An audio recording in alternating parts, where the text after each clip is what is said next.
जय राम जय जय राम। श्री राम जय जय राम। बोलिए सियावर रामचंद्र महाराज की। ओम मंगलमूर्ते नमः गणाधिपते नमः। वर्णानामृतसंहानां रसानां छन्दसामपि मंगलानां च कर्तारो दैहिकदैविकभौतिकतापा राम राज नहीं काहू व्यापा। सब नर करहि परस्पर प्रीति चलहि स्वधर्म निरत सुति नीति। चारु चरण धर्म जग माही पूरी रहा सपन्यु अघनाही। राम भगत रत नर अरु नारी सकल परम गति के अधिकारी। अल्प मृत्यु नहीं कौनु पीरा सब सुंदर सब विरुज शरीरा। नहीं दरिद्र को दुखी न दीना नहीं को अबुधन लक्षण हीना। सब निर्दम्भ धर्मरत गुणी सब निर्दम्भ धर्मरत पुनी। नर अरु नारी चतुर सब गुणी सब गुणज्ञ पंडित सब ज्ञानी। सब कृतज्ञ नहीं कपट सयानी। राम राज नभगेश सुनु सचराचर जग माहि। काल कर्म स्वभाव गुण कृत दुख का हुई नाही। प्रभु श्री रामभद्र करुणामयी वात्सल्यमयी जगत जननी सीता की महती अनुकंपा से यह सप्तदिवसीय प्रवचन सत्र आज विश्राम की दिशा में बढ़ रहा है। संभवतः यह 14वां वर्ष था। मुझसे आग्रह किया गया था इस वर्ष में राम राज्य को केंद्र बनाकर आपके समक्ष कुछ मानस की पंक्तियां कुछ संदेश रखूं। संभवतः यह मानकर कि 14 वर्ष बाद भगवान श्री राम जब वन से लौटते हैं तो राम राज्य की स्थापना होती है। इस आयोजन का जो श्रेय है ज्ञान गंगा समिति की है वह है इस समिति के द्वारा यह आयोजन भव्य रूप में संपन्न होने जा रहा है। श्रीनिवास जी इसके अध्यक्ष हैं। किसी विशेष कार्य से वहां आज भी नहीं उपस्थित हो सके हैं। हमारे श्री विनीत जी खरे जो अभी आपके समक्ष बोल रहे थे वे उसके मंत्री हैं और श्री नारायण भैया इसके संयोजक हैं। तो ये सभी लोग जिन्हें प्रभु ने इस कार्यक्रम के लिए निमित्त बनाया मैं उन सब के प्रति आभार प्रकट करता हूं, धन्यवाद देता हूं। और इस पर श्री अग्रवाल परिवार के द्वारा श्री नारायण भैया, श्री त्याग जी, श्री जय भैया, श्री शिव जी और अशोक जी और उनका समस्त परिवार जिससे मैं अनेकानेक वर्षों से जुड़ा हुआ हूं, जिनकी प्रीति और श्रद्धा बार बार यहाँ आने के लिए प्रेरित करती है। नारायण भैया बार बार उनके द्वारा कुशल प्रश्न करते रहते हैं। जय भैया अनेक अनेक उत्सवों में सम्मिलित होकर के सक्रिय भाग लेकर के सेवा करके उस समग्र परिवार के जो सदस्य हैं उन सब की जो प्रीति और श्रद्धा है, भावना है, उसके प्रति मैं कृतज्ञ हूँ। मेरा इस परिवार के लिए आशीर्वाद है। आप यहाँ श्री हमारे गिरीश चैतन्य जी ब्रह्मचारी, मेरे प्रति उनका बड़ा स्नेह है और वो बहुत ही श्रेष्ठ श्रीमद् भागवत के सुयोग्य वक्ता है, विद्वान वक्ता है। केवल रोचक या मनोरंजक ही नहीं, वो बड़े गंभीर और सरस व्याख्याता है। वो स्नेह बस वो भी यहाँ आए और उसके साथ साथ कि ये अनेक व्यक्ति जो यहाँ उपस्थित हैं, मैं किन किन का नाम लूं। सब आप लोग जो यहाँ उपस्थित हैं, दूर से आकर के और निकट से आकर के जिस तरह से आपने कथा रस का आनंद लिया है, वह सराहनीय है। मैं यही मंगल कामना कर सकता हूँ कि हम सबके हृदय में राम राज्य की भावना का उदय हो और उसके माध्यम से हम सब अपने जीवन को और सामाजिक जीवन को कल्याणकारी बना सकें। श्रीमती जमुना देवी जी जो इस प्रांत की मंत्री महोदया है, वह भी यहाँ पर इस अवसर पर आई हुई हैं और यह विशेष संतोष और प्रसन्नता की बात है कि इस आयोजन में उपस्थित होकर के उन्होंने इसे विशेषता प्रदान की है। श्री रामहर्षण कुंज के पुजारी जी, उनके प्रति मेरा आभार और पुनः पुनः मैं ये कहूँगा कि यदि कोई नाम छूट गया है, छूट ही गया होगा, तो आप उसे अपनी उपेक्षा नहीं मानेंगे। वो एक बाध्यता है, सीमा है। तो अब इतने दिनों से राम राज्य के संबंध में आप सुनते रहे। राम राज्य की विशेषताओं का वर्णन करते हुए गोस्वामी जी ने जो पंक्तियां लिखी हैं, जो चौपाइयां लिखी हैं,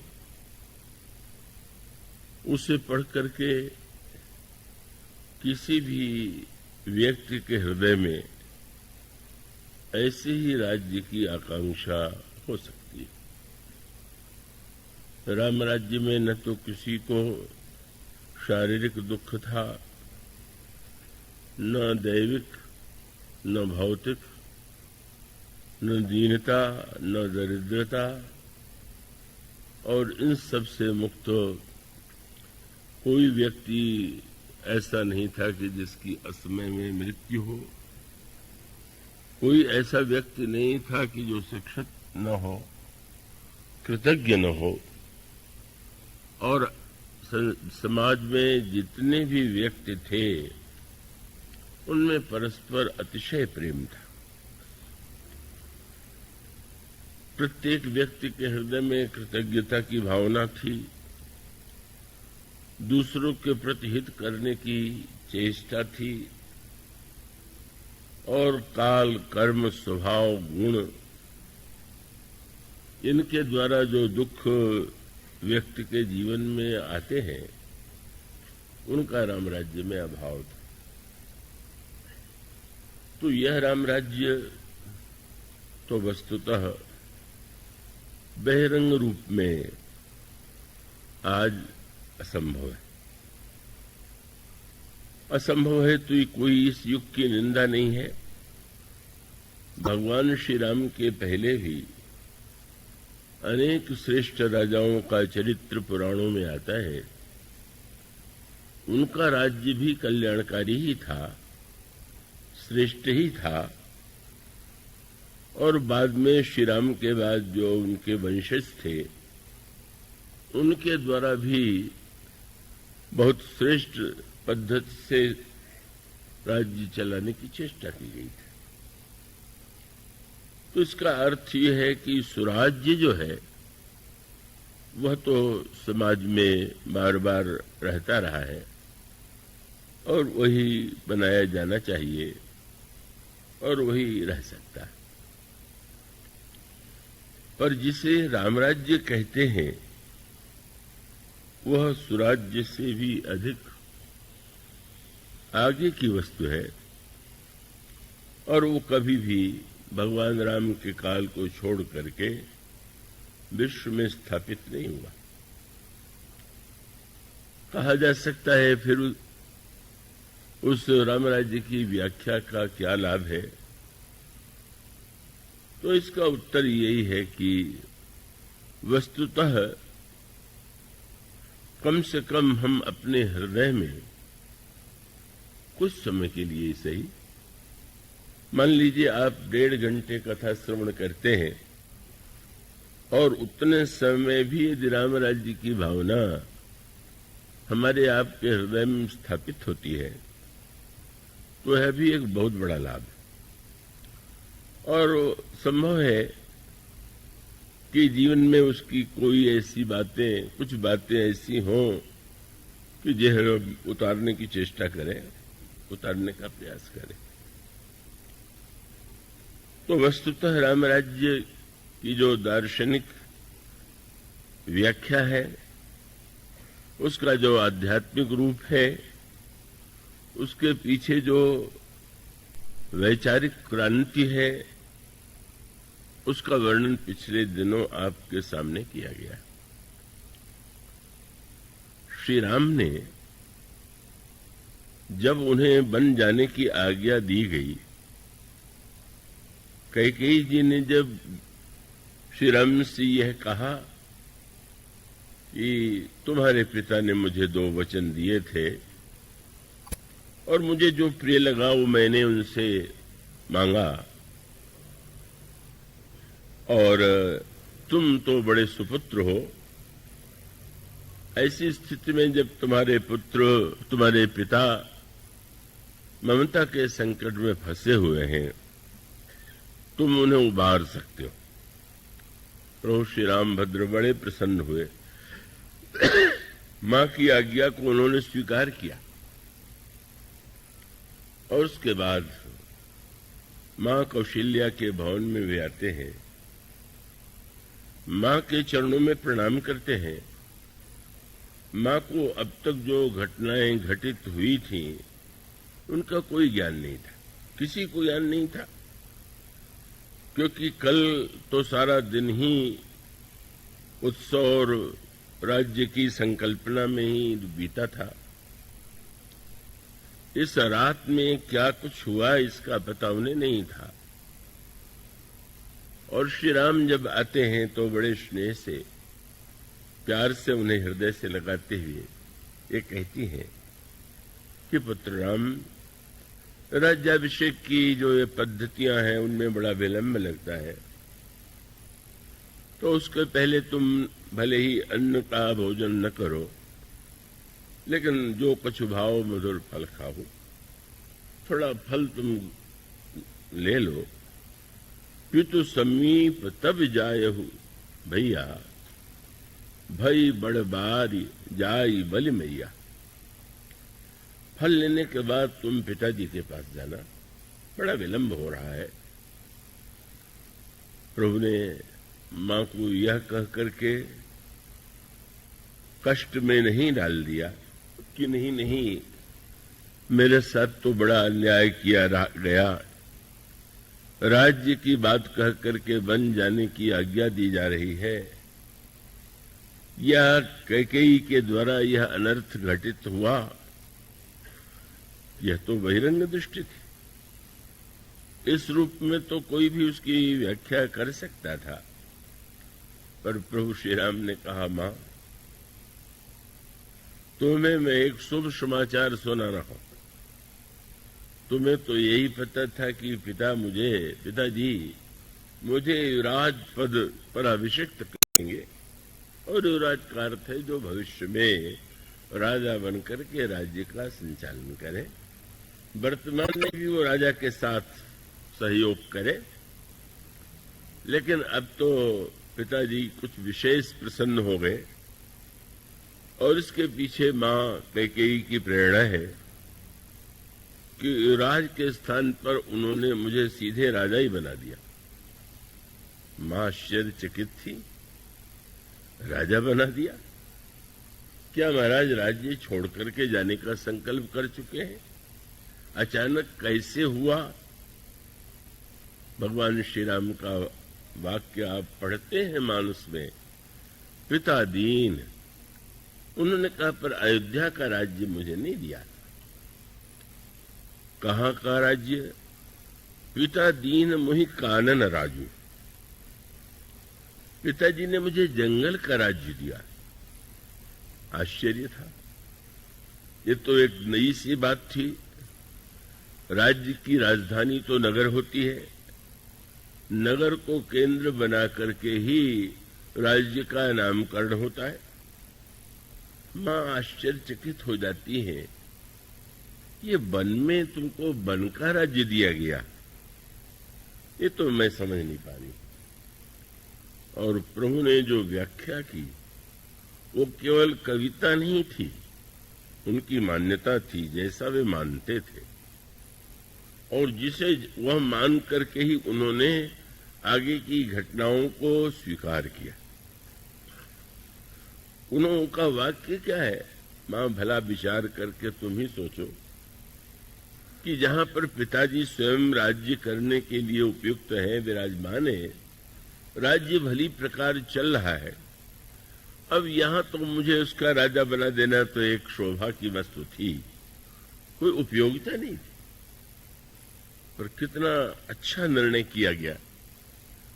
मां कैकेयी ने कितनी श्रेष्ठ बात महाराज के मन में बैठा दी कि सचमुच राजा की आवश्यकता अयोध्या में नहीं है, वो तो वन में है। जहां मेरी सबसे अधिक आवश्यकता है वहां का राज्य मुझे दिया गया। मानस की यही पंक्ति है, पिता दीन मुहि कानन राजू, जह सब भांति मोर बड़ काजू। जहां हर प्रकार से मेरी आवश्यकता सबसे अधिक। और इसका तात्पर्य क्या है? भगवान श्री राघवेंद्र ने उसे दंड के रूप में भी नहीं देखा, भगवान श्री राम ने उसे अन्याय के रूप में भी नहीं देखा। भगवान श्री राम को ऐसा लगा कि पिताजी वात्सल्य और स्नेह के कारण यह समझ बैठे थे कि मेरे सिंहासन पर बैठ जाने से ही सारी समस्याओं का समाधान हो जाएगा। पर वस्तुतः यह तो सत्य नहीं है। सत्य तो यही है, और उसके संदर्भ में वह शब्द जिसके विषय में कल परसों आपके सामने कहा गया, वह बार बार एक शब्द है, सब।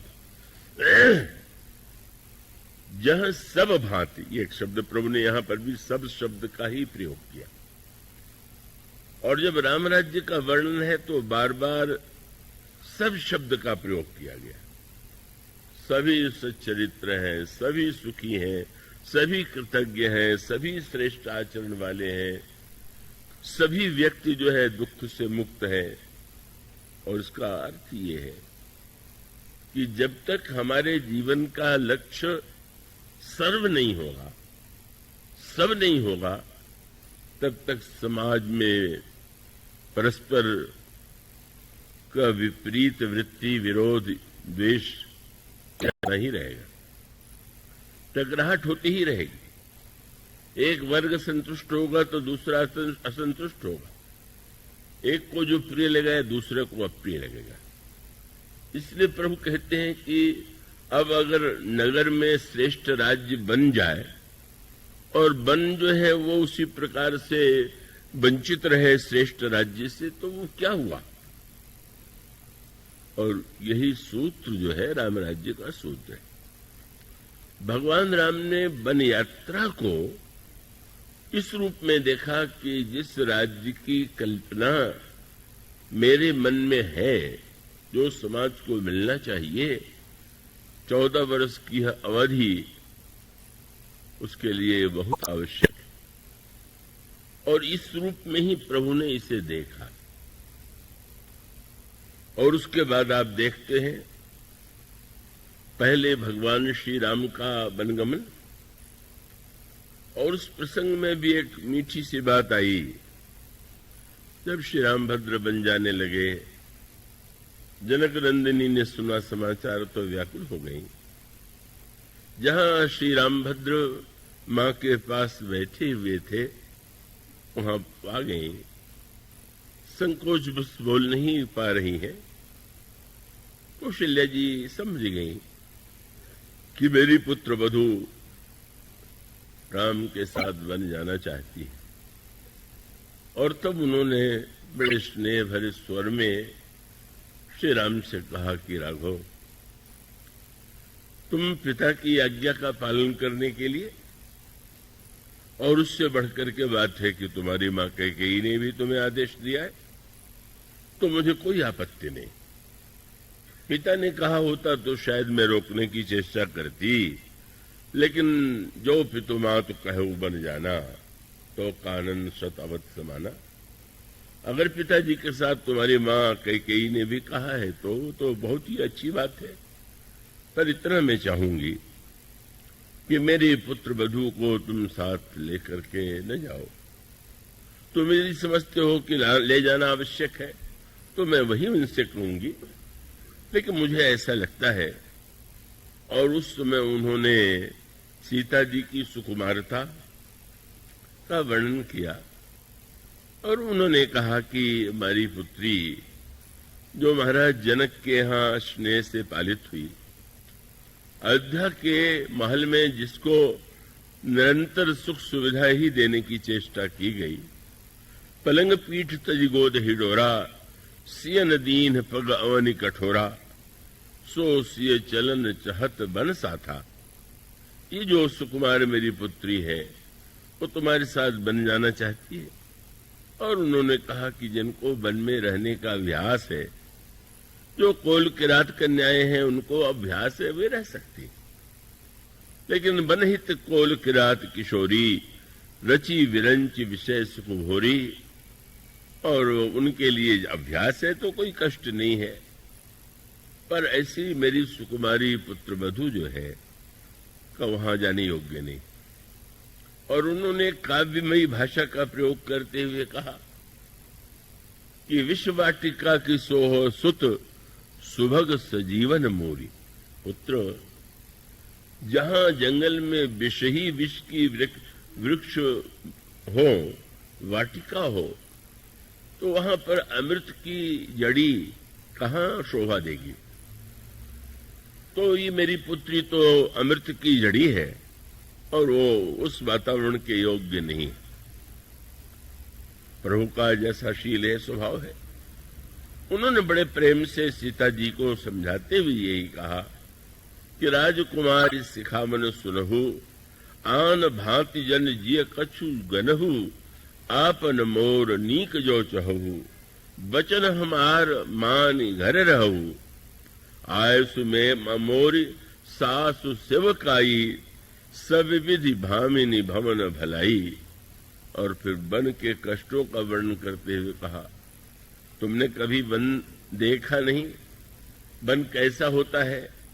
कंदर, खोह, नदी, नद, नारे, अगम अगाध न जाहि निहारे, भालु बाक वृक के हरि नागा, करहि नाद सुन धीरज भागा, डरपहि धीर गहन सुधि आए, मृग लोचनी तुम भीरु सुहाए। हंस गमनी तुम नहीं बन जोगु, सुनि अपजस देई मुहि लोगु। मानस सलिल सुधा प्रतिपाली, जियई किलवन पयोध मराली। नौ रसाल वन विहरन सीला, सोह की कोकिल विपिन करीला। चंद रहो भवन अस हृदय विचारी, चंद बदन दुख कानन भारी। बड़े काव्य में, स्नेह में, शब्दों में प्रभु ने जनक नंदिनी को यह उनसे आग्रह किया कि वे यहीं रह करके मां के दुख को दूर करें और जब उनकी इच्छा हो तो वे अपने मायके महाराज जनक के यहाँ चली जाया करें। बन गृह कबहू कबहू ससुरारी, रहू जहां रुचि होई तुम्हारी। और फिर मैं तो बहुत शीघ्र आने वाला हूं। और प्रभु ने यही कहा कि दिन बीतने में क्या देर है। तो अब बोलने में तो बड़े हमारे प्रभु कुशल हैं। तो उन्होंने कहा कि सुख समेत सम्मत दुई साता, 14 न करके कहने लगे 2-7 बरस, 2 सते 14। अब 14 को 2 सते वर्ष कहने का तो कोई विधान नहीं है, लेकिन प्रभु इतना कम करके उसको कहना चाहते हैं कि वो 14 का बड़ा अंक न कह करके बोले 2 सते वर्ष ही तो है, क्या देर लगेगी। सुना और ये कहा कि तुम अगर यह मान करके मेरे साथ चलना चाहती हो कि धर्म का पालन करने के लिए तुम जाना चाहती हो, तो मेरी दृष्टि में यही ते अधिक धर्म नहीं दूजा, सादर सासु ससुर पद पूजा। सास ससुर की सेवा से बढ़ करके अन्य कोई धर्म नहीं। श्री किशोरी जी ने बड़े ही ऐसे मार्मिक शब्दों में, जिसमें तात्विक सत्य था, जिसमें भावना थी और जिसमें उनकी प्रीति थी, और साथ साथ ऐसा उत्तर की स्वयं प्रभु ही निरुत्तर हो जाते हैं और उन्हें जनक नंदिनी का आग्रह स्वीकार करना पड़ता है। एक तो उन्होंने यह उलाना दिया कि मैं आज तक यह समझती थी कि आपके समान मृदु भाषी कोई नहीं, ऐसा मीठा बोलने वाला। मैंने उस समय आपको देखा जब परशुराम जी महाराज से आप बात कर रहे थे, और एक भी शब्द आपकी वाणी से कठोर नहीं निकला। और इतने वर्षों में मैंने कभी अयोध्या में भी नहीं देखा कि आपने कभी किसी के लिए कठोर शब्द कहा। और दूसरी बात, आपने मेरे विषय में कहा कि सीता तुम बड़ी सुकुमारी हो, पर मुझे लगता है कि ये दोनों ही बातें आज असत्य हो गई। क्यों? कि आप कितना कठोर भी बोल सकते हैं, इसका मुझे पता आज चला। अब आश्चर्य है, प्रभु की भाषा भी बड़ी कोमल है, बड़ा स्नेह भी है, पर उन्होंने कहा कि आपने तो आज बहुत ही कठोर शब्दों का और मेरे लिए पीड़ा पहुंचाने वाला, अनादृत करने वाले शब्दों का प्रयोग कर दिया। क्या? उन्होंने ये कहा कि जब आप कहते हैं कि मैं सुकुमारी हूं, तो आप मुझे बताने की कृपा करेंगे कि आप कैसे हैं? आप कठोर हैं? आप कोमल नहीं हैं? मैं तो धरित्री सुता हूं, धरणी की पुत्री हूं। धरणी तो सब कुछ सहने की अभ्यस्त होती है। धरणी सुता धीरज धरेऊ, समय सुधर्म विचारे। तो धरती की पुत्री को आप कहें कि तुम सुकुमार हो, और आप जब सुकुमार कहें और अपने आप को आप क्या समझते हैं ये तो बताइए। और दूसरा, सुकुमारता की आपकी परिभाषा क्या है? सुकुमार का अर्थ यही है कि जो अपने सुख के लिए दूसरों को कष्ट देता रहे और स्वयं कोई कष्ट न उठावे। तो ये परिभाषा समाज में होगी, पर आपके श्रीमुख से तो इस परिभाषा की कल्पना मुझे नहीं थी। और आपने यही कहा कि मैं सुकुमारी और नाथ बन जोगू। मैं सुकुमारी हूं और सुकुमारता के कारण मैं बन जाने योग्य नहीं हूं। क्या ये कह करके मेरी सुकुमारता की आप निंदा नहीं कर रहे हैं? नहीं नहीं, आप मानो उनका संकेत यह था और आगे चल करके उन्होंने एक शब्द कहा कि मुझे तो वन में जाने पर जितनी प्रसन्नता होगी, और उसके लिए याद दिलाने के लिए एक शब्द उन्होंने कह दिया, वाक्य कह दिया, जिसे मां कौशल्या नहीं समझ सकती थी, पर प्रभु को याद दिला दिया। बोले आपके साथ जब मैं वन चलूंगी और आपका दर्शन मुझे होता रहेगा, तो क्या मेरे पास एक क्षण भी ऐसा होगा कि जो मैं दुखी हूं? और एक शब्द कह करके उन्होंने कोई बड़ा संकेत कर दिया। क्या? बोले वन में चलते हुए श्रम कण सहित श्याम तनु देखे, कह दुख समय प्राणपति पेखे। जब श्रम कण युक्त आपका मुख मैं देखूंगी तो दुख कैसा होगा? क्या तात्पर्य था? आपके साथ चलूंगी, कष्ट नहीं होगा, ये तो एक बात, पर ये श्रम कण शब्द क्यों जोड़ दिया? इसके पीछे वह घटना थी जब प्रभु पुष्प वाटिका में पधारे और प्रथम बार श्री किशोरी जी ने उनको देखा, तो उस समय दो संकेत कि पहले वाटिका में तो मैंने आपका श्रम युक्त मुख देखा, बहुत मीठा संकेत था कि आप जब मुझे सुकुमारी कहते हैं तो पूरा सत्य नहीं, लेकिन अगर मैं कहूं कि आपसे बढ़कर के सुकुमार कोई नहीं है तो मेरे पास प्रमाण है। प्रमाण क्या है? श्रम कर्ण सहित। किसकी ओर संकेत? जब लता कुंज से प्रभु प्रकट हुए, जनक नंदिनी नेत्र मूद करके ध्यान कर रही थी, तो उस समय श्री किशोरी जी की सखियों ने कहा कि ध्यान छोड़िए, जरा नेत्र खोल करके तो देखिए।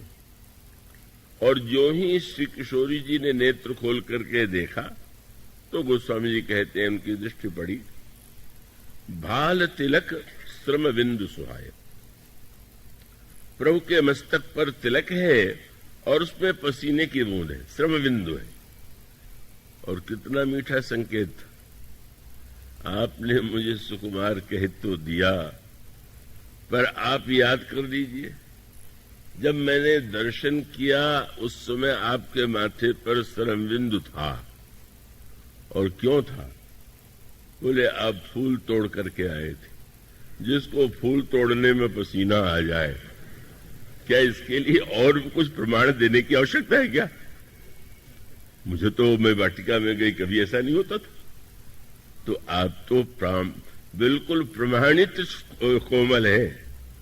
और दूसरा संकेत यह था कि वो श्रमयुक्त जो आपका मुखमंडल था, वो मुझे पहली बार मैंने हृदय में उसी को तो बसाया, लेकिन समस्या ये आ गई कि फिर आपके मुख को मैंने श्रम बिंदु युक्त देखा ही नहीं। क्यों? अद्भुत आपकी लीला है, अद्भुत चरित्र है कि दूसरे दिन धनुष तोड़ते हुए जब आपके मुख पर पसीने की बूंद नहीं आई तो आश्चर्य हुआ। फूल तोड़ने में पसीना आ जाए और धनुष तोड़ने में कोई श्रम न हो, वो तो उनकी अंतरंग वार्ता थी। प्रभु ने बाद में कभी एकांत में उत्तर दिया, महाराज आपको पुष्प वाटिका में तो श्रम बिंदु आ गए, धनुष तोड़ने में क्यों नहीं आए? तो आपने कहा मैंने तोड़ा होता तो श्रम होता, लेकिन आपने प्रार्थना करके धनुष को हल्का करा दिया, गणेश जी को मना करके तोड़वा दिया, तो श्रम मुझे क्यों होगा? श्रम उनको होना चाहिए। मानो वह तो आपके व्याकुलता और प्रेम के द्वारा, क्योंकि जनक नंदिनी सीता उसमें प्रार्थना कर रही हैं धनुष से, अब वही शंभु चाप गति तोरी, निज जड़ता लोगन पर डारी, हो हरु रघुपति ही निहारी, गणनायक बरदायक देवा, आज लगे किन्हीं तव सेवा, बार बार विनती सुनि मोरी, करहु चाप गुरुता तिथोरी। मानो श्री किशोर जी स्मरण दिला देना चाहती थी कि याद कर लीजिए, इसने श्रमकण का शब्द जोड़ दिया। और दूसरा संकेत ये था कि लगता है मेरे लिए फिर से वो अवसर मिलने वाला है। क्या आप वन में रथ पर तो चलेंगे नहीं, आप पैदल चलेंगे, और फिर जब आपके माथे पर पसीने की बूंद दिखाई देगी तो मुझे वन थोड़ी बन लगेगा, मैं तो समझूंगी पुष्पवाटिका में आपका दर्शन कर रही। मुझे तो वन न लग करके वह वाटिका लगेगी जहां पर आपके मुख का वह दिव्य रूप, वह दर्शन देखने को मिलेगा। और उसके साथ साथ सैद्धांतिक उत्तर भी उन्होंने दिया। आपने ये कहा कि सादर सास ससुर पद पूजा, तो ठीक है, पर मैं यह जानना चाहती हूं कि सास ससुर की सेवा का अर्थ क्या आपके शब्दकोश में भी वैसा ही है जैसा अन्य लोगों के शब्दकोश में? क्या आप बन जा रहे हैं?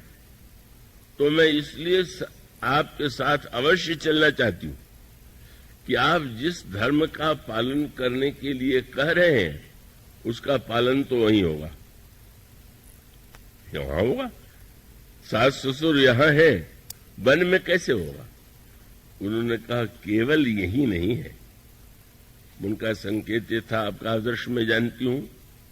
और उन्होंने कहा कि यहां तो सास और ससुर, और वहां बोले सास ससुर सम मुनितीय मुनिवर। महाराज इतने मुनि हैं, इतनी मुनि पत्नियां हैं, सभी को तो सास ससुर मान करके सेवा करना चाहिए। सास ससुर की सेवा करना कर्तव्य है, पर एक ही परिवार में नहीं, जहां वंदनीय है, जहां श्रेष्ठ है, सबकी सेवा। मेरे लिए तो सास ससुर की सेवा है। और जब मां कौशल्या की ओर देखा तो प्रभु के वाक्यों की याद आ गई। प्रभु ने कहा था मेरी आवश्यकता वन में ही सबसे अधिक है। पिता दीन मोहि कानन राजू, जह सब भांति मोर बड़ काजू। तो श्री किशोरी जी ने कहा कि मां के श्रीमुख से भी जो निकला उससे भी यही सिद्ध होता है कि मेरी सबसे आवश्यकता अधिक वही। क्या मां कहती हैं कि जो वन है वो विष की वाटिका है, और उनका यह भी कथन है कि मेरी पुत्र वधू वो अमृत की जड़ी। तो महाराज जहां विष की वाटिका हो वहीं तो अमृत की जड़ी चाहिए। अमृत की जड़ी और अन्यत्र क्यों चाहिए? जहां विष का कष्ट है वहां विष के निवारण के लिए अमृत की तो प्रभु प्रीतम, मैं तो ये समझती हूं कि आपके साथ ही मेरी कसब, आप जिस उद्देश्य से बन जा रहे हैं वो उसकी पूर्ति भी मेरे साथ ही संभव हो सकेगी। और एक शब्द तात्विक कह दिया, क्यों महाराज मुझसे आप अलग हो भी नहीं सकते। क्यों? वो एक सैद्धांतिक सत्य था। गिरार्थ जल बीच सम कयत भिन्न न भिन्न, उनका प्रभा जाई कह भानु विहाई, कह चंद्रिका चंद्र तज जाई। क्या चंद्रिका और चंद्र अलग किए जा सकते हैं? क्या सूर्य और सूर्य की प्रभा अलग की जा सकती है? मौन हो गए प्रभु, निरुत्तर हो गए, और निरुत्तर होकर के वे वन ले जाना स्वीकार करते।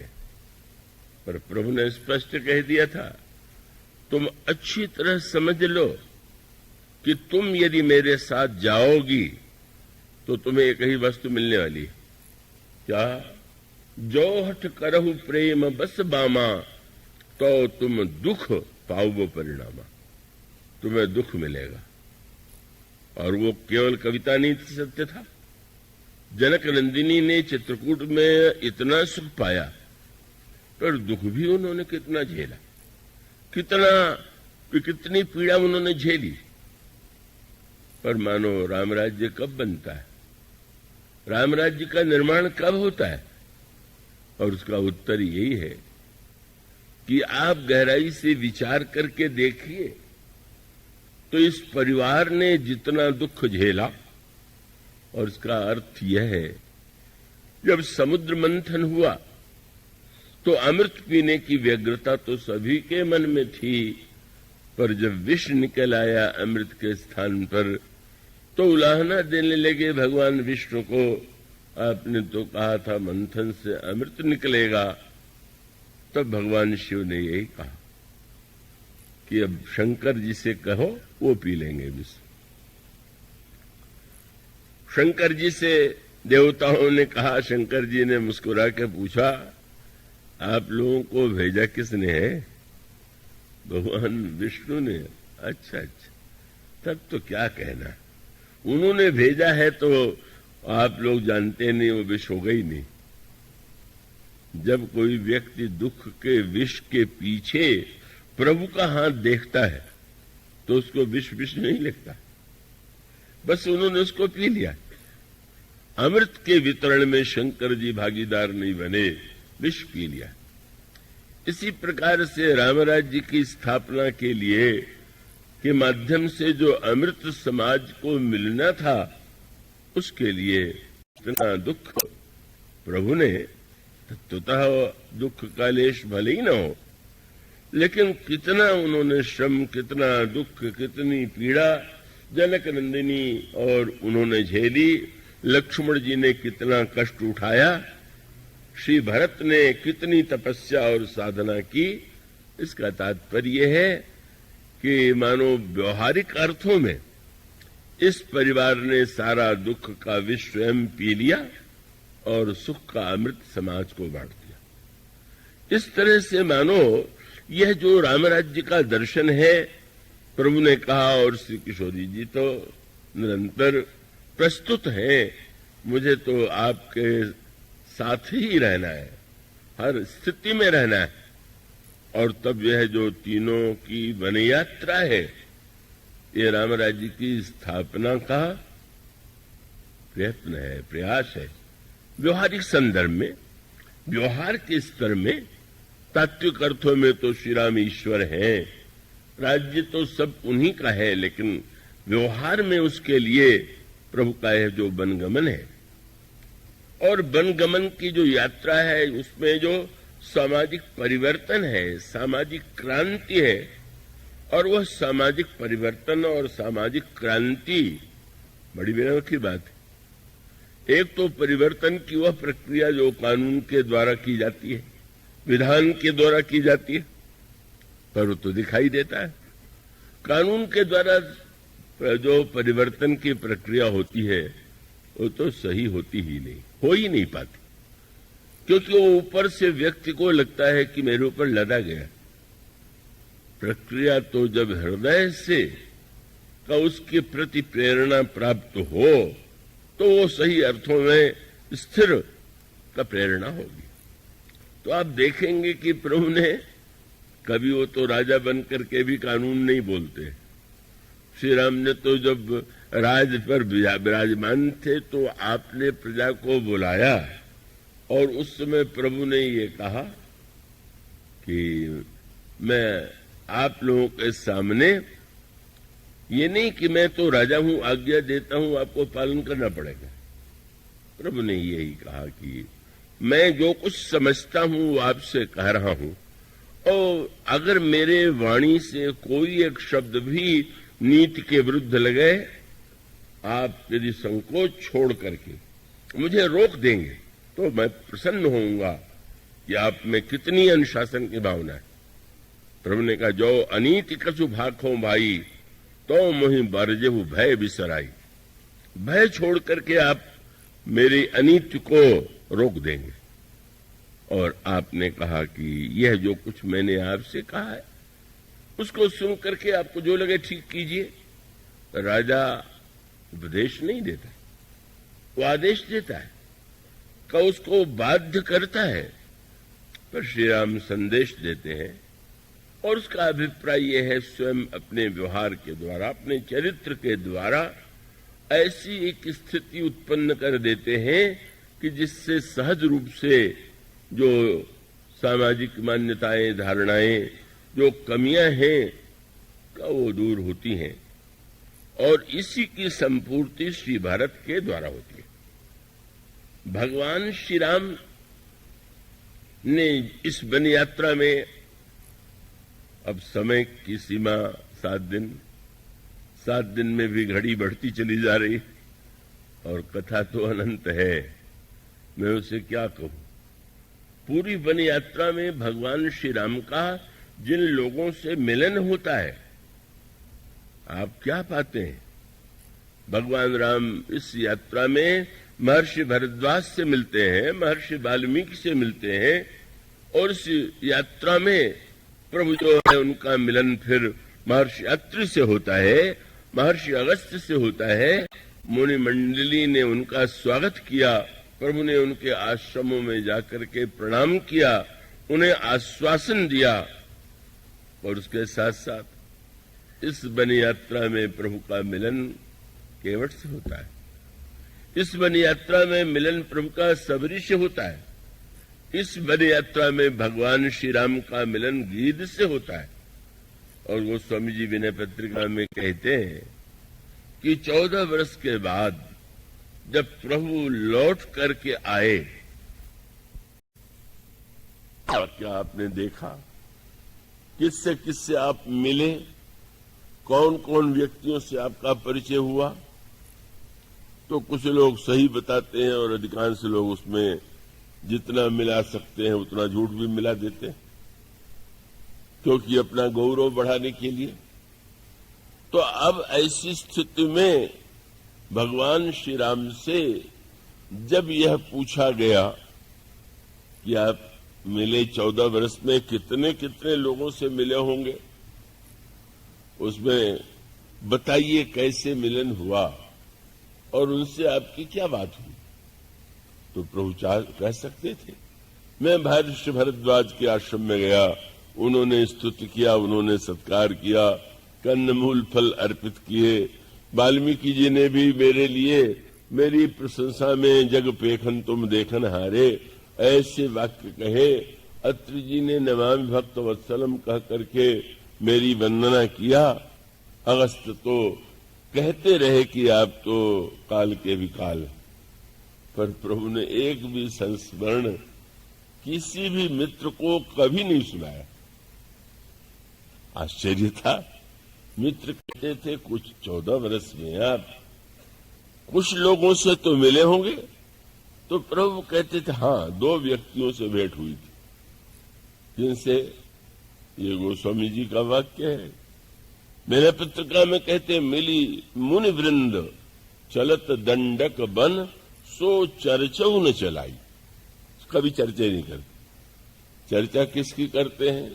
बोले 12 गीध सबरी की वर्णत प्रीत सुहाई। एक गीध जी मिले थे, बड़े ही, क्या उनका चरित्र था, कितना मेरे प्रति वात्सल्य था। मुझे तो पुत्र के रूप में देखते थे और शबरी जी के लिए तो मैं क्या कहूं, क्या मां के दर्शन हुए, क्या मां ने मुझे फल खिलाए।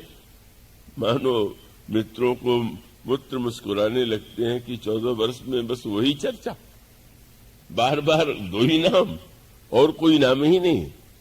मानो यह प्रभु का जो व्यवहार है, मुनियों की पूजा करते हैं, मुनियों को सम्मान देते हैं और प्रभु उनकी मर्यादा की रक्षा करते हैं। लेकिन जो स्वभाव, एक नया जो उन्होंने अपना रूप, वही राम राज्य का दर्शन है। कहा जहां एक और मुनि हो और दूसरी ओर केवट, निषाद, शबरी, गीध, वहां मानो प्रभु एक को अगर बंटवारा बहुत सुंदर प्रभु करते हैं। प्रभु के पास दोनों वस्तु है, आदर है और प्रेम है। आदर मुनियों को दे देते हैं, प्रेम इन लोगों को दे देते हैं। मानो प्रभु जो है, जो जिसका पात्र है, उसको वह दे करके संतुष्ट करते हैं। ये नहीं कि मुनियों का निषेध करके मुनियों को नीचा दिखा करके वो सम्मान देते हो। मुनियों की पूरी महिमा, पूरा उनका समादर करते हुए भी जो भगवान श्री राम एक दिव्य विलक्षण क्रांति मानसिक रूप से करते हैं, यही मानो भविष्य की भूमिका बनने वाली थी। लेकिन प्रभु ने जो विचार किए उसको सही साकार रूप श्री भरत ने दिया। क्यों? समस्या ये होती है, और वो कभी कभी देखने को भी मिलता है कि जिन लोगों की धारणा कुछ अत्यधिक किसी वस्तु में गहराई से जुड़ी हुई होती है, वो उससे भिन्न स्थिति को स्वीकार नहीं करना चाहते।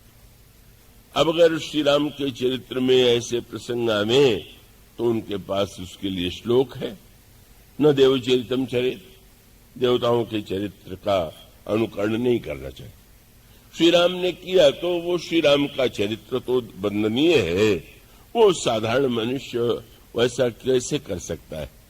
और इसका विचित्र दृष्टांत तब मिला था जब एक बहुत ही बड़े विद्वान साधु, जो स्वयं अपने आप में बड़े आस्थावान थे, अपनी धारणाओं को इतना बद्ध परिकर थे कि एक बार जब किसी ने यह कह दिया कि स्पृश्य में भगवान राम ने तो केवट को हृदय से लगाया, पास में बैठाया, तो क्या ये शास्त्र के अनुकूल था?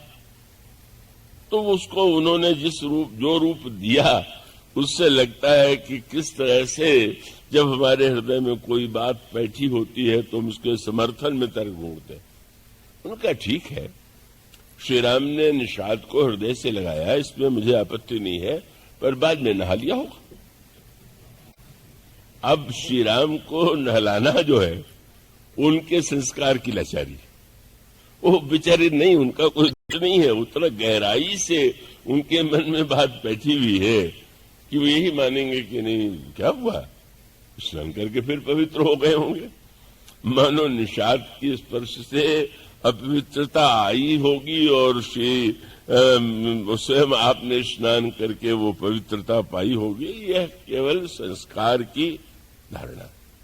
अब आप देखेंगे कि श्री राम ने जो कुछ किया उसको वास्तविक अर्थ जो है, वास्तविक समाज में जो परिवर्तन है, वो श्री भरत के द्वारा होता है। संक्षेप में ही सारी बातें सूत्र के रूप में ही कही जा सकती हैं। आप यह देखेंगे कि श्री भरत जब सारे समाज को लेकर चित्रकूट जाते हैं तो उस यात्रा का उद्देश्य क्या है?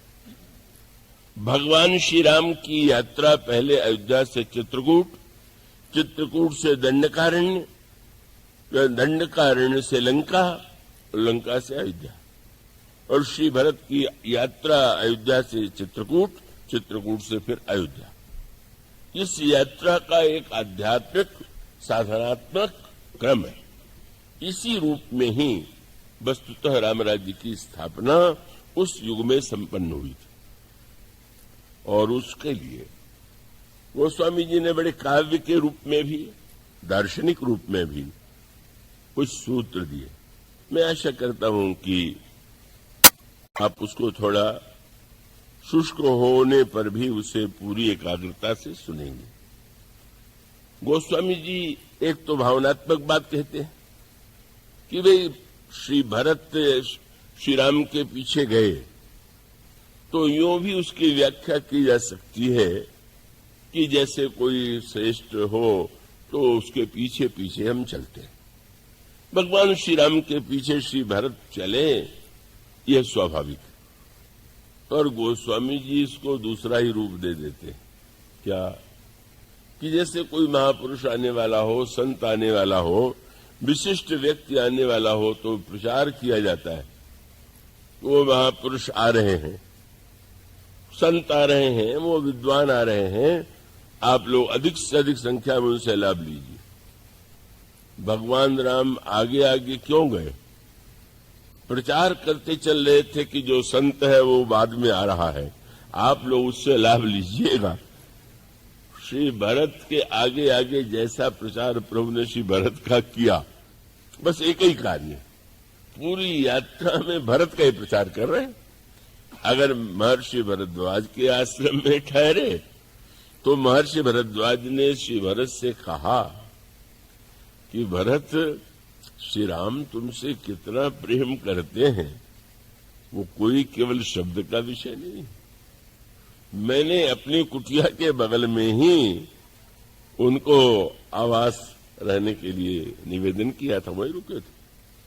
तो मैं आशा करता था कि श्री राम वन यात्रा से थके होंगे, जल्दी सो जाएंगे, पर मैंने देखा कि वो तो पूरी रात जागते हुए कथा कह रहे थे। किसकी कथा? श्री भरत से महर्षि भरद्वाज कहते हैं। तब मुझे पता चला कि लखन राम सीतहि अति प्रीति, निशि सब तुम ही सराहत भी थी। केवल रात्रि भर तुम्हारा ही गुण गाते रहे। क्यों? जिससे प्रचार मुनि जी से सीधे कैसे कहें? जब कथा सुनेंगे कि राम कथा कह रहे हैं तो महर्षि भरद्वाज चकित हो गए और श्री भरत से मिलने के बाद उन्होंने कहा कि भरत, आज मैंने अनुभव किया, मैंने श्री राम लक्ष्मण सीता के दर्शन के बाद यह मान लिया था कि अब कुछ पाना शेष नहीं, पर अब मैं ये समझ गया कि सब साधन कर सुफल सुहावा, लखन राम से दर्शन पावा। पर अब तुम्हें देखने के बाद मैं स्वीकार करता हूं कि तही फल कर फल दर्श तुम्हारा। उनके दर्शन का भी फल तुम्हारा दर्शन है। और वह वाक्य कह दिया जो किसी के लिए कहना संभव नहीं। तीर्थराज प्रयाग में जाकर के यात्री धन्य होता है, पर महर्षि भरद्वाज कहते हैं, भरत, तुम्हारे आगमन से प्रयाग धन्य हो गया, प्रयाग बन गया। श्री भरत से उन्होंने यही कहा कि तेही फल कर फल दर्श तुम्हारा, सहित प्रयाग सौभाग्य हमारा। मेरा भाग्य है, इस तीर्थ का सौभाग्य है कि जो तुम्हारा आगमन हुआ। और वही संध्या केवट ने भी यही कहा श्री भरत से। उस दिन मैंने कुछ सैया बिछा दिया सिंशुपा वृक्ष के नीचे, लेकिन तेही रात पुनि पुनि करत प्रभु सादर सराहन राउरी। जहां जाते हैं दिन में कथा, रात में कथा, श्री भरत का प्रचार। क्या है तात्पर्य? अब उसके अंतरंग अर्थ पर दृष्टि डालें। वस्तुतः समस्या यह नहीं है कि क्या अच्छा है, क्या होना चाहिए। समस्या यह है कि सब कुछ जानते हुए भी वह जीवन में क्यों नहीं होता। और वही रामराज्य की स्थापना का मूल तत्व, जिसके विषय में गोस्वामी जी ने उसको एक और ऊंचा अर्थ दिया, और वह यह है, उनसे पूछा गया, अच्छा श्री राम का दर्शन पहले हुआ और श्री भरत का दर्शन बाद में हुआ, तो दोनों के दर्शन के फल में कोई अंतर था? क्या? जिन चितए प्रभु जिन प्रभु हेरे, ते सब भय परम पद योग। जिन लोगों को प्रभु ने देख लिया या जिन्होंने प्रभु को देख लिया, उनको मुक्ति का अधिकार प्राप्त हो गया। तो अब क्या बचा? तब गोस्वामी जी कहते हैं कि ना, एक वस्तु बची हुई थी और उसके लिए श्री भरत के दर्शन की आवश्यकता थी। और वह सूत्र यह है कि वह सत्य जो तात्विक है, कि सारे शास्त्र कहते हैं ईश्वर प्रत्येक व्यक्ति के हृदय में निवास करता है, सर्वव्यापी है, लेकिन मनुष्य के व्यवहार में, मनुष्य के मन में, मनुष्य के जीवन में ऐसा तो कुछ नहीं लगता। और तब उसका दृष्टांत यूं दें कि जैसे कोई आपके सामने 56 प्रकार का व्यंजन परोस दे और एक से एक बढ़कर के स्वादिष्ट व्यंजन हो, पर आपका पेट खराब हो, आपको अजीर्ण हो, मंदाग्नि हो, आपको भूख न लगती हो, वस्तु न पचती हो, तो क्या होगा?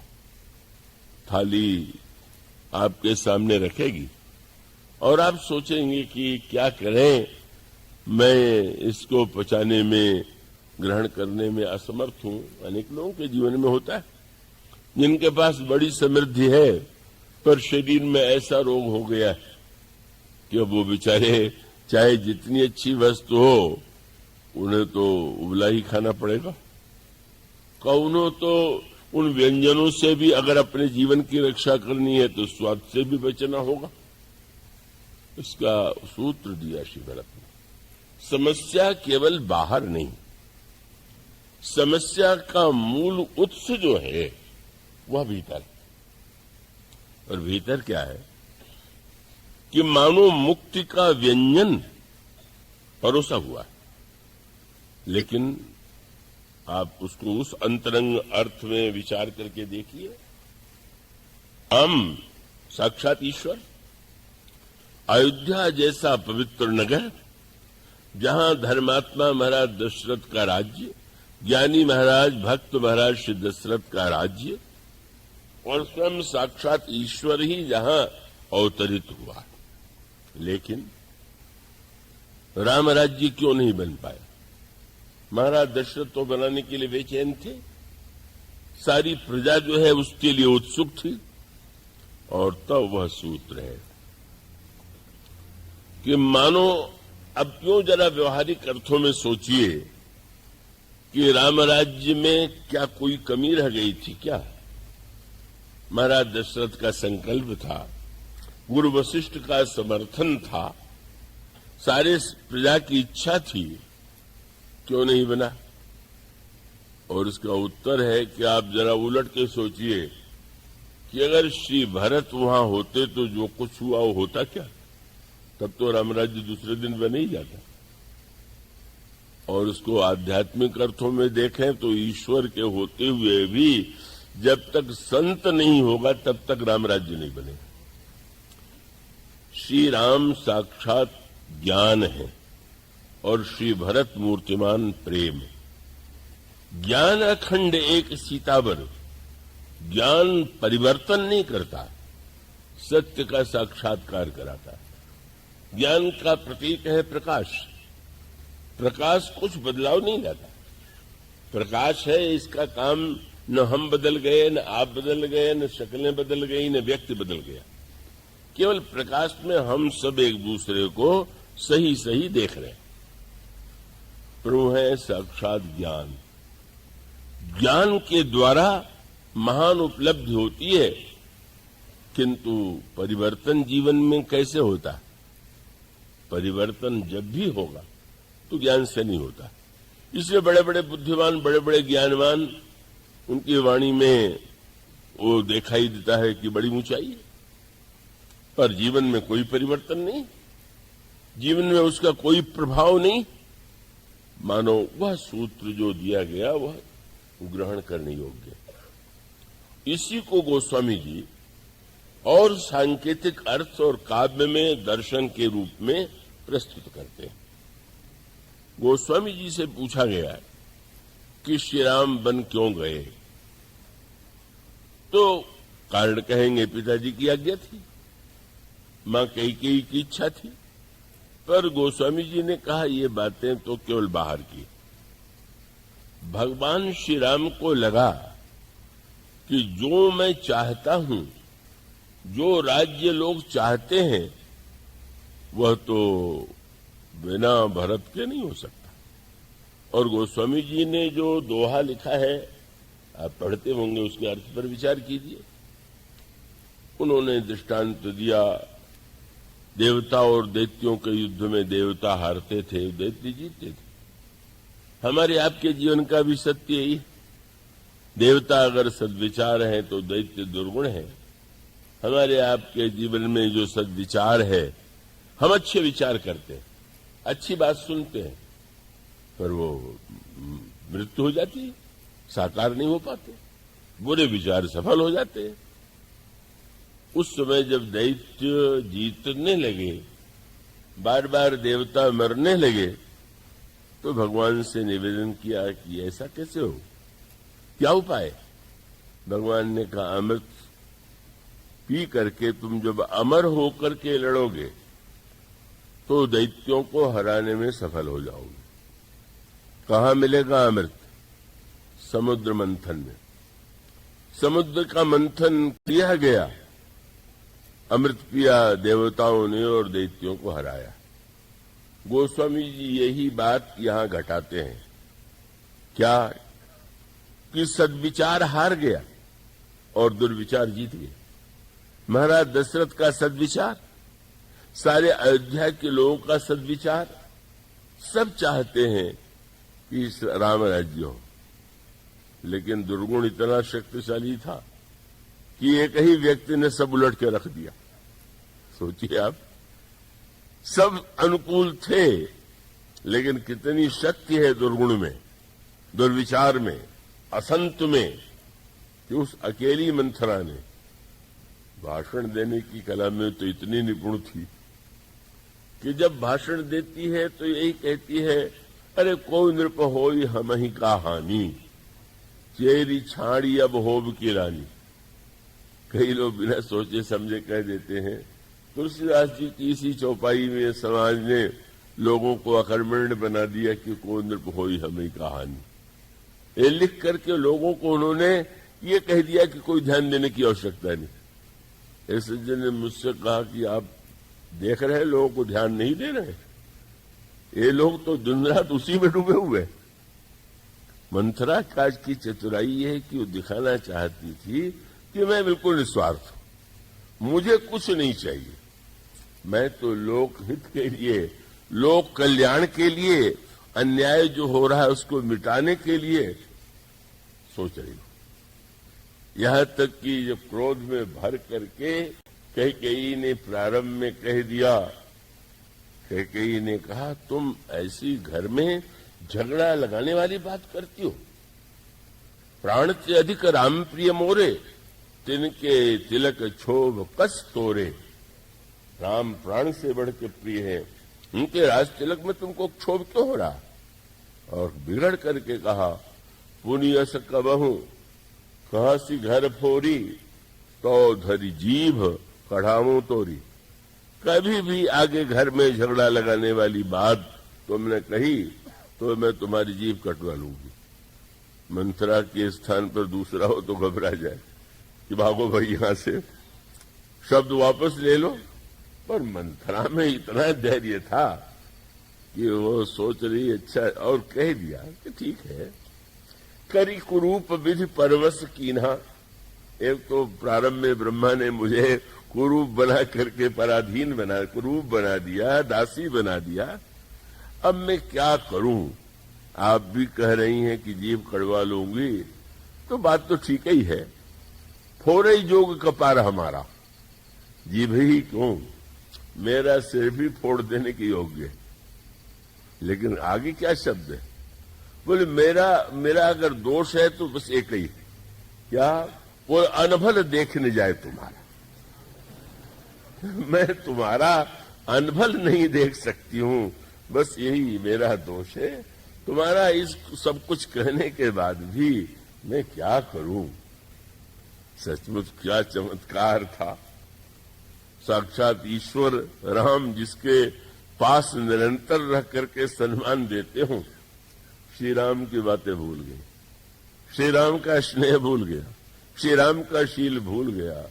और जब उन्होंने मंथरा से कहा, अरे मंथरा, बस मैं समझ गई कि संसार में अगर कोई मेरा हितैषी है तो केवल तुम, और मैं तो बह जाती, लेकिन बहे जात का भैंसी अधारा। गोस्वामी जी ने बड़ा व्यंग्यात्मक वर्णन किया।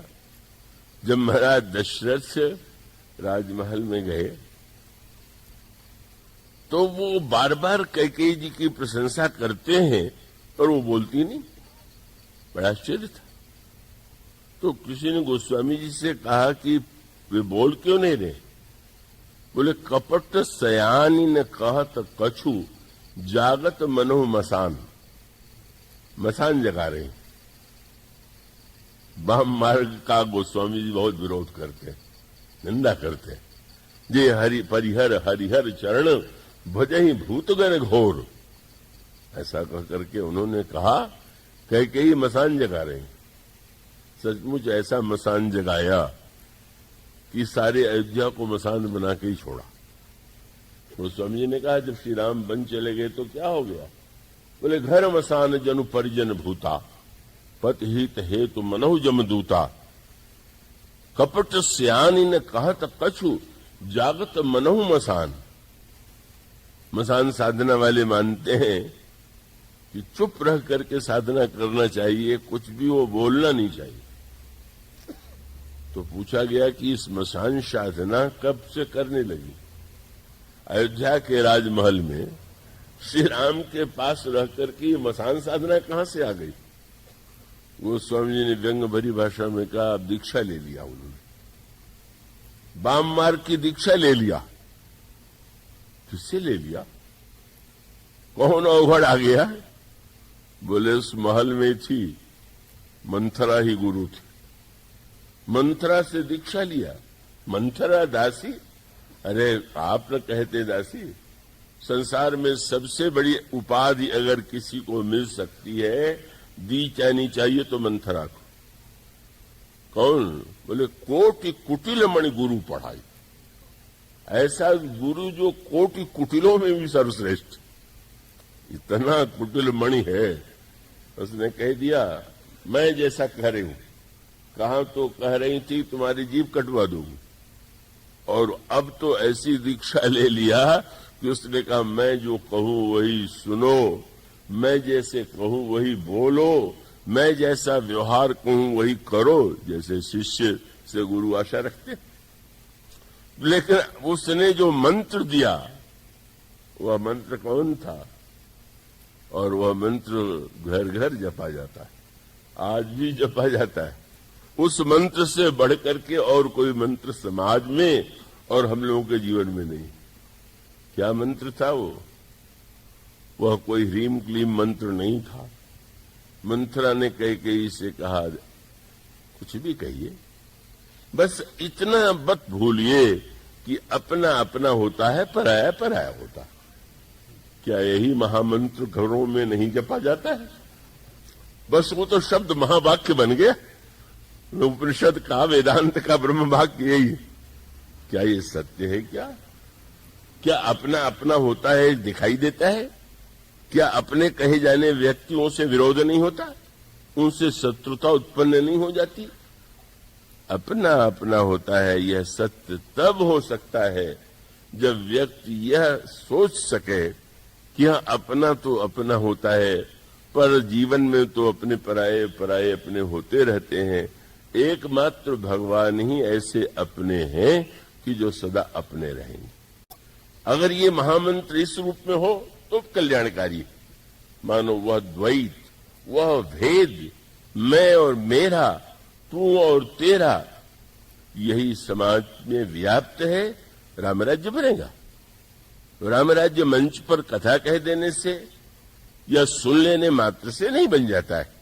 उसका अर्थ है कि हमारा अंतर्मन, ये जो हमारा द्वैत है, भेद बुद्धि है, हमारे मन में जो बैठी हुई है, संस्कार में गहराई से हर क्षण वही बात हमारे मस्तिष्क में है। जब कि वो सोचते हैं तो बस अपने और पराये, अपने और पराये के संदर्भ में। मानो वह द्वैत बुद्धि, वह भेद बुद्धि, वह ईर्ष्या और द्वेष की बुद्धि, और उसकी भी पराकाष्ठा कब?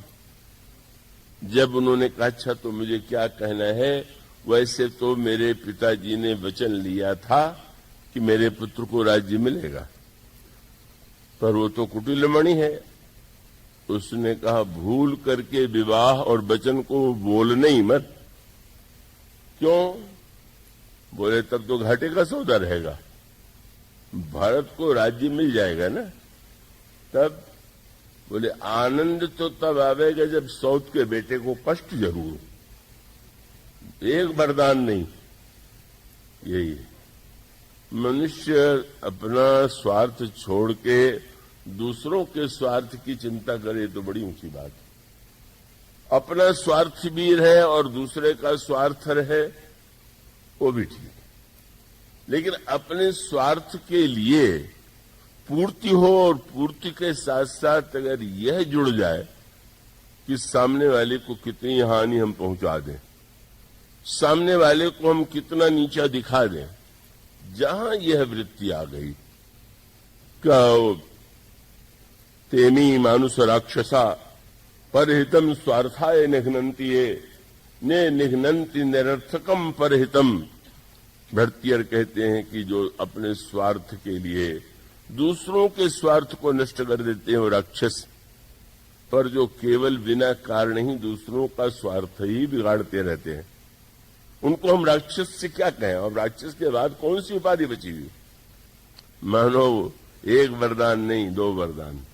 इस सज्जन ने कहा रामायण में तो कहीं चर्चा नहीं है कि महाराज दशरथ ने ऐसा वचन दिया था।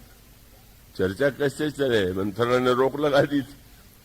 2 वरदान भूपसन थाती मांगहु आजू जुड़ावो छाती देहु लेहु सब सवती हुलासु। सौत के हृदय में जब तक चोट न पहुंच जाए, यही भाषा हमारी है। इसी तरह हम सोचते हैं, राम राज्य की बात करते हैं। देहु लोहु लेहु सब सवती हुलासु। वो छोटी सी घटना तो मुझे बार बार याद आती है। ईंट के बड़े व्यवसायी व्यापारी, एक वर्ष बहुत ईंट के व्यापार में लाभ हुआ ऐसा लोगों ने मुझसे कहा, पर वो मुझसे मिले तो बहुत प्रसन्न नहीं लगे। मैंने कहा कि इस वर्ष व्यवसाय में आपको लाभ हुआ ऐसा लोग कहते हैं, पर आप कुछ कम प्रसन्न लग रहे हैं। उनका हाँ है तो, लेकिन बात यह है कि पिछले वर्ष वो जब ईंट बन के तैयार हुई तो पकने से पहले पानी आ गया, वो गल गया। मैं सोचता हूं अगर उस वर्ष भी ऐसे ही हो गया होता तो कितना अच्छा था। मैंने कहा नहीं हुआ, इस वर्ष तो हुआ, क्या पता अगले वर्ष होगा कि नहीं होगा। अगले वर्ष नहीं होगा तो इस समय तो हुआ। कुछ क्या हुआ, मेरे दूसरे व्यापारी को मुझसे 2 लाभ हो गया। मैं अब आपका दुख कभी नहीं मिटेगा। पहले क्यों नहीं हुआ, आगे होगा कि नहीं, और वर्तमान में दूसरे को लाभ क्यों हो गया। दूसरे को लाभ नहीं हानि हो जाए तो बहुत आनंद है। मंथरा वृत्ति यही वो मंत्र है जो राम राज्य को नहीं बनने देता। और जब यह मंत्र है तो इसका निराकरण श्री राम तो चले गए वन में। वो तो उन्होंने कहा ठीक है, मेरी मां कह रही है कही तो बहुत बढ़िया बात है। इसका निराकरण तो भरत ही कर सकते हैं, संत ही कर सकते हैं। और उस समस्या का निदान श्री भरत के पास, श्री भरत के द्वारा ही हुआ। और इसलिए गोस्वामी जी ने कहा कि समाज में जब तक मानसिक रूप से समाज और व्यक्ति दोषी है, तब तो कोई व्यवस्था राम राज्य नहीं बना सकती। कोई कानून, कोई नियम, कोई व्यक्ति कभी भी राम राज्य नहीं बना सकता। सचमुच बदलाव कहां होगा? श्री भरत के दर्शन का फल क्या है? वो स्वामी जी ने कहा जिन चितये प्रभु जिन प्रभु हेरे ते सब भये परम पद जोगू। लेकिन भरत दर्श मेटा भव रोगू। भीतर से व्यक्ति रोगी है, उसमें राग है, द्वेष है, अभिमान है, ईर्ष्या है, इसी की बातचीत चल रही है, इसी को बढ़ाया जा रहा है। इसको मिटाने वाला कोई संत चाहिए, श्री भरत चाहिए। वही उस मन के रोगों की समस्या का समाधान करते हैं। और सचमुच अयोध्या को श्री राम नहीं बदल पाए। इसीलिए गोस्वामी जी ने कहा बन इसीलिए तो गए प्रभु कि मैं तो प्रकट हो गया और प्रेम छिप गया ननिहाल में जाके। तो मैं प्रकट हो करके क्या करूंगा जब प्रेम छिपा रहेगा। गोस्वामी जी ने कहा प्रेम अमीर, प्रेम अमृत है। मंदर विरह भरत पयोधि गंभीर। बड़ा गंभीर समुद्र प्रेम के अमृत को छिपा लिया है, पर उन्होंने कहा चलो उसको मथ करके जरा चोट तो पहुंचावे। जानबूझ करके भरत पर चोट पहुंचाई। कर प्यार ये कि जैसे दही को चोट न पहुंचाई जाए तो मक्खन निकलेगा क्या। भरत के राजा बनाने के लिए उनकी मां श्री राम को वन दे रही हैं, इतना बड़ा आघात था। पर प्रकट क्या हुआ, बोले प्रेम अम्य मंदर विरह भरत पयोध गंभीर मथि प्रगट्यु सुर साधुहित कृपा सिंधु रघुवीर। कृपा सिंधु रघुवीर ने कहा, भरत में भले ही कृपा सिंधु हूं, पर जब तक प्रेम सिंधु प्रकट नहीं होगा तब तक कृपा सिंधु कुछ नहीं कर पावे। भगवान कितनी भी कृपा करें, अगर हमारे आपके हृदय में प्रेम नहीं होगा तो कुछ नहीं होगा। इसलिए श्री भरत ने जो परिवर्तन किया, और उस परिवर्तन का श्री गणेश वहीं से उन्होंने कर दिया जिस समय उन्होंने दो अपने व्यवहार के द्वारा, एक तो जब महारानी कैकेयी के सारे दुर्वृत्त को श्री भरत ने सुना तो उन्होंने उन्हें फटकारा और कठोर से कठोर शब्दों का प्रयोग किया।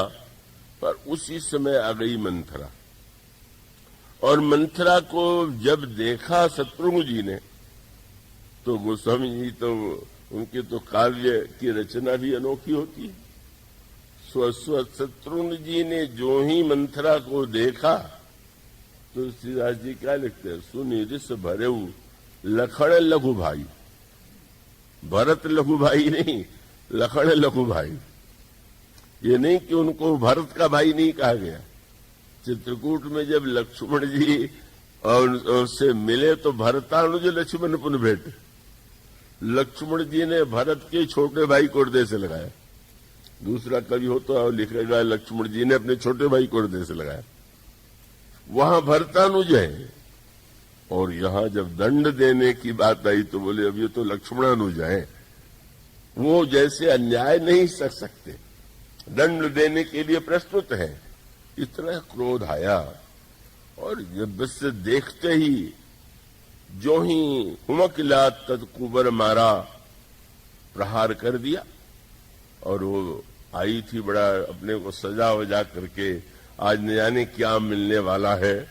जब भरत सुनेंगे कि मैंने उनको राज्य दिलाने के लिए कितना कष्ट उठाया है, लेकिन जब प्रहार हुआ तो वो अपने स्वभाव को पहले तो नहीं छोड़ पाई।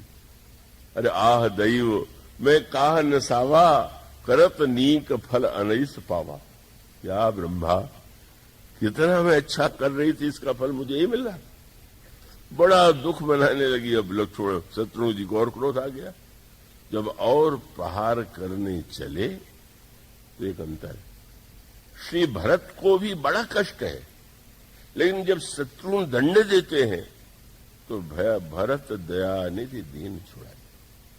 भरत जी ने शत्रुघ्न का हाथ पकड़ लिया, नहीं ऐसा तुम नहीं करोगे। मानो कितना बड़ा दर्शन था।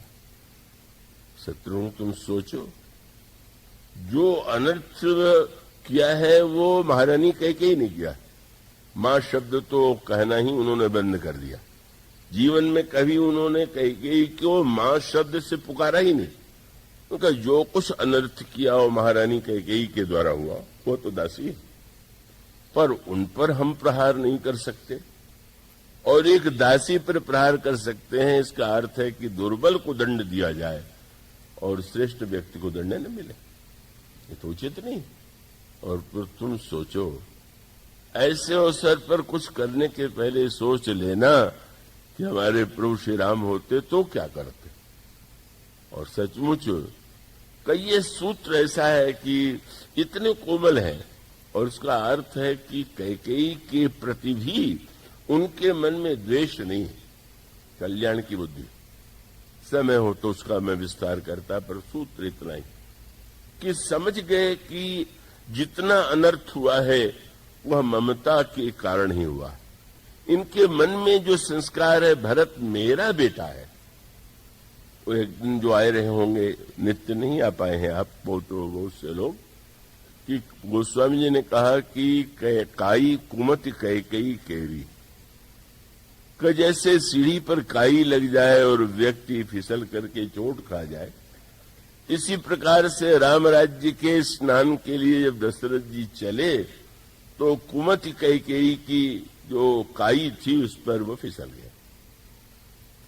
और सीढ़ी पर काई लगी हुई हो तो उसको दुलराने से काई नहीं छूटती, उसको तो रगड़ रगड़ करके जब तक बिल्कुल काई छुड़ा न दिया जाए।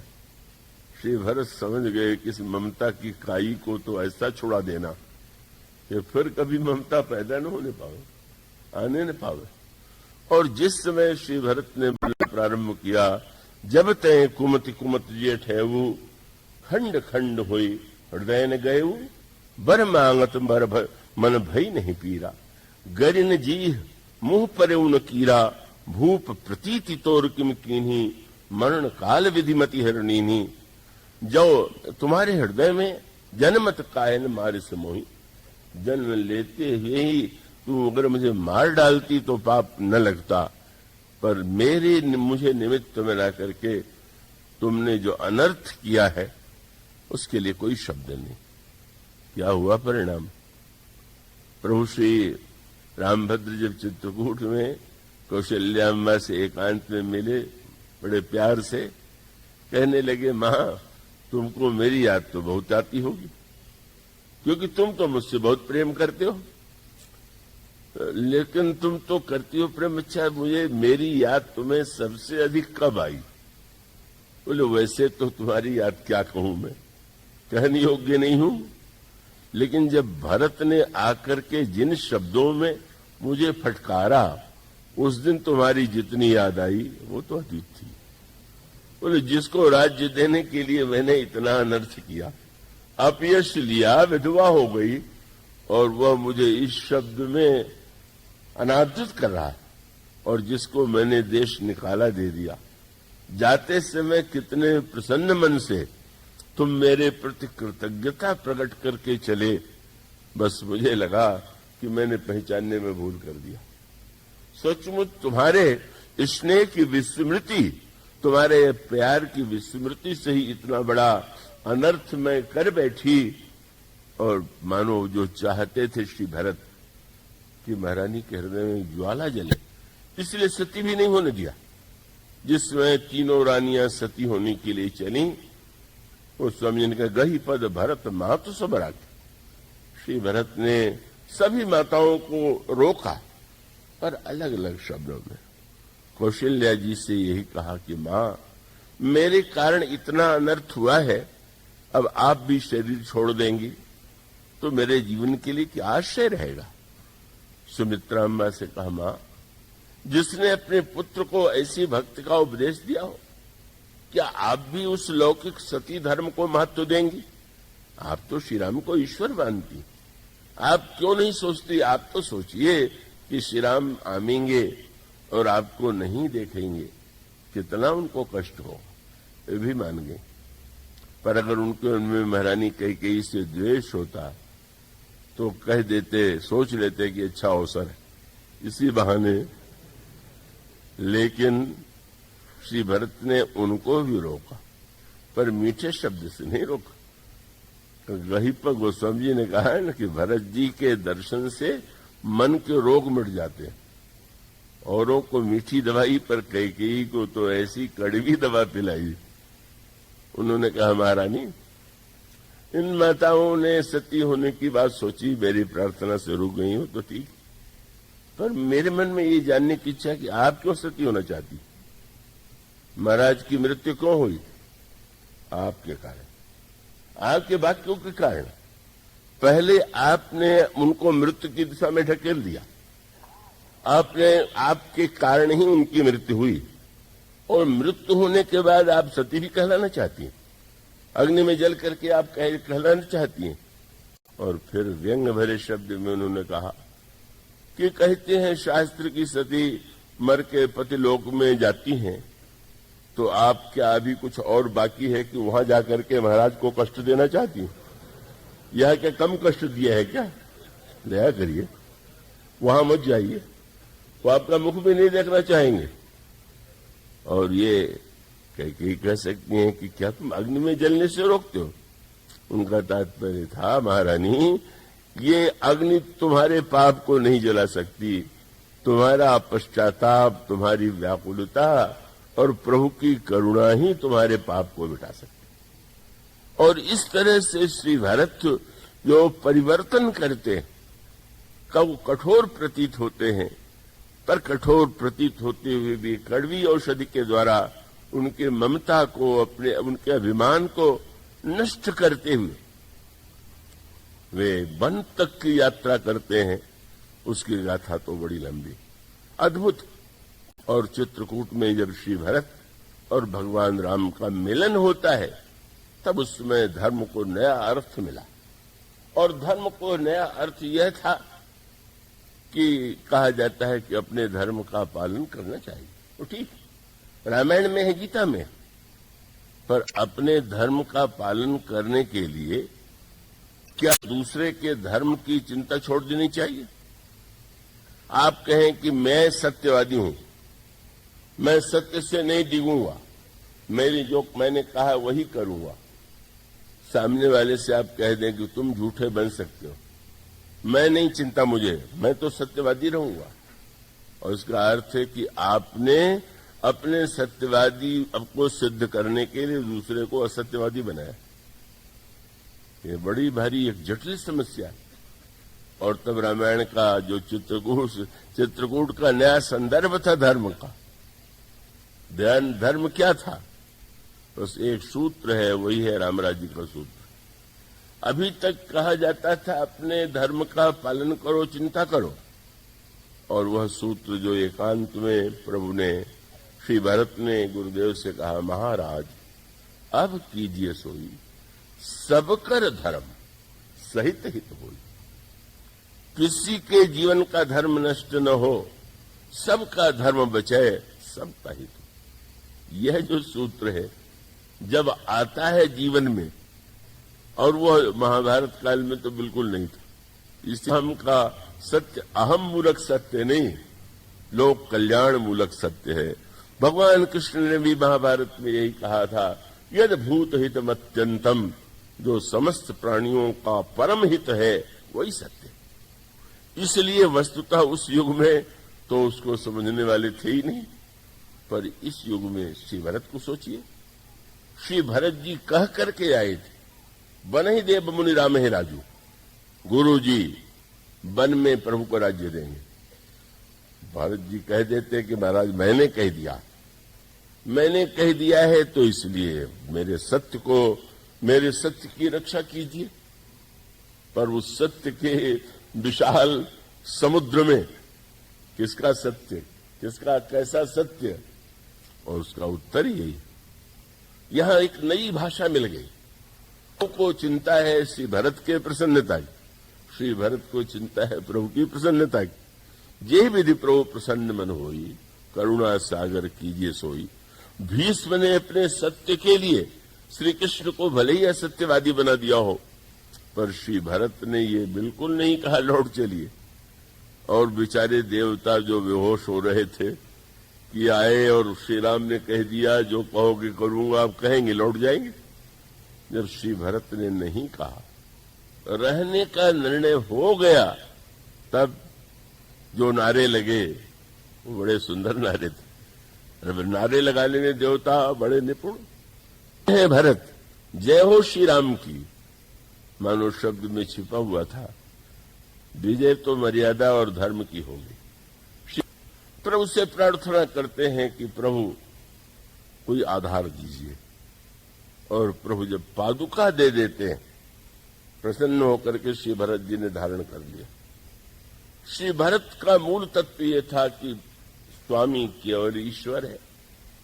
भगवान राम की पादुका को लेकर के श्री भरत ने सिर पर रख लिया, और सारे प्रसंगों में जिस तरह से मनोविकार सब दूर कर दिया, उसकी अंतिम परिणति थी। श्री राम के सिंहासन पर प्रभु का आसीन होना, श्री राम का आसीन होना, श्री अयोध्या के राज सिंहासन पर श्री भरत का छत्र लेकर के पीछे खड़े होना, रामराज्य रामादि है। उनसे भरत के विषय में ये कहाँ वर्णन कर पावेगा। फिर भी निज गिरा पावन करण कारण राम जस तुलसी कहो। वो स्वामी जी महाराज के ये पंचशती का वर्ष 500वां वर्ष